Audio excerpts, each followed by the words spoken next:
ऋषिराज शर्मा जी, जी, सारे परम पूज्य महाराज जी, मैं योगीराज महाराजा भर्तृहरि जी की पावन समाधि स्थली अलवर से आया हूँ। आपके चरणों में सादर प्रणाम। महाराज जी, आपके दर्शन की अभिलाषा बहुत दिनों से थी। महाराज जी, आज का दिन अविस्मरणीय रहेगा जब आपके दर्शन एवं सानिध्य प्राप्त होगा। महाराज जी, मन में अनेक जिज्ञासाएं नित्य जन्म लेती रहती है। हर बार सोचता था कि यदि प्रभु कृपा से आपका एक बार सानिध्य मिलेगा तो ये पूछूंगा, वो पूछूंगा इत्यादि। किंतु आज जब वो ये सुअवसर आया है तो जैसे सभी प्रश्न और जिज्ञासाएं विस्मृत सी हो गई और मैं बिल्कुल शून्य मन मस्तिष्क का अनुभव कर रहा हूँ। पूछना तो बहुत कुछ चाहता था, किंतु अभी दिमाग में एक ही बात चल रही है कि हनुमान जी महाराज और सीताराम जी महाराज का प्रत्यक्ष दर्शन किस प्रकार जल्दी से हो सकता है, और ऐसी क्या युक्ति है कि एक बार दर्शन हो जाने के बाद प्रभु सदा सर्वदा हमारे आंखों के सामने ही रहते। उसमें युक्ति की जरूरत नहीं रहती। एक बार साक्षात्कार के बाद स्थिति यही रहती है। एक बार साक्षात्कार जिसको भगवान का हो जाता है तो उसका मन राम में,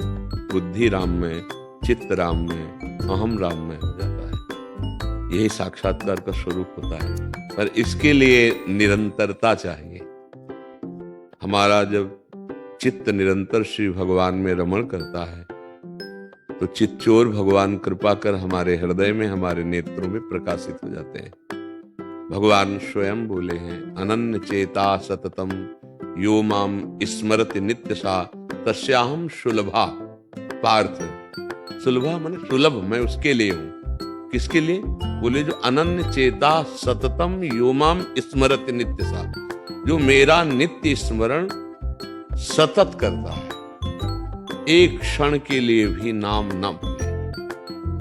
अगर नाम नहीं चल रहा तो और किसी साधनों में इतना बल नहीं भगवत साक्षात्कार करा दे। गोस्वामी तुलसीदास जी कहते हैं, राम राम राम जी जो लो तू न जपी है, तौलो तू कहूं जाए, तिहूं ताप तपी है। सुरसर तीर बिन नीर दुख पाई है, सुर तरु तरे तो ही दारिद सताई है। जागत बागत सपन्यों न सुख सोई है, जुग जुग जन्म जन्म जग रोई है।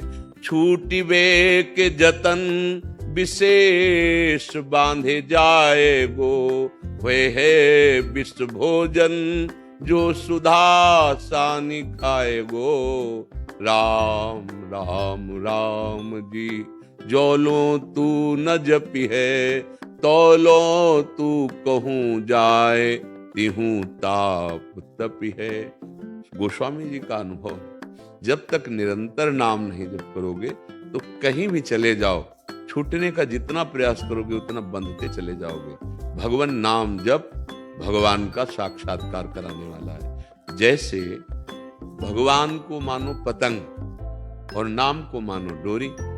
नाम रूपी डोरी खींचते जाओ तो जितना खींचोगे उतना ही पतंग नजदीक आती जाएगी। और एकादशी स्कंद भागवत में नवयोगेश्वरों ने वर्णन किया कि जैसे एक एक कवल खाने से क्षुधा निवृत्ति, तुष्टि पुष्टि होती जाती है, ऐसे ही एक एक नाम जप से संसार से वैराग्य, स्वरूप का बोध और भगवत चरणारविंदों की प्रेम वृत्ति बढ़ती जाती है।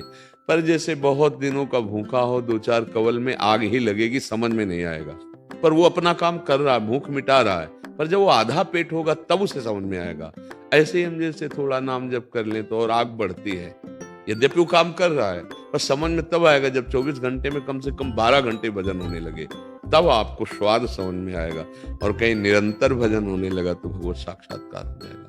भजन ही साधन है जिससे भगवान की प्राप्ति होती है। गोस्वामी जी कह रहे हैं, मैं भगवान शंकर को साक्षी करके कहता हूं, मेरी जीभ गल जाए जो थोड़ा भी मिथ्या बोलूं। मेरे माई बाप, मुझे जो कुछ प्राप्त हुआ रा और माँ इन्हीं से प्राप्त हुआ। गोस्वामी जी कह रहे हैं, बस हमको महापुरुषों की बात समझनी है। भगवत साक्षात्कार कैसे होता है? प्रभु को अपना मानकर निरंतर नाम जपने से होता है। बिगड़ी जन्म अनेक की अबहीं सुधरे आज, होई राम को नाम जप तुलसी तज कुसुमाद। गंदे आचरणों का त्याग करके नाम जप करते हुए भगवान से अपनापन वो कृपा करके हमारे नेत्रों में झलकने लगते हैं, हमारे हृदय में प्रकाशित हो जाते हैं।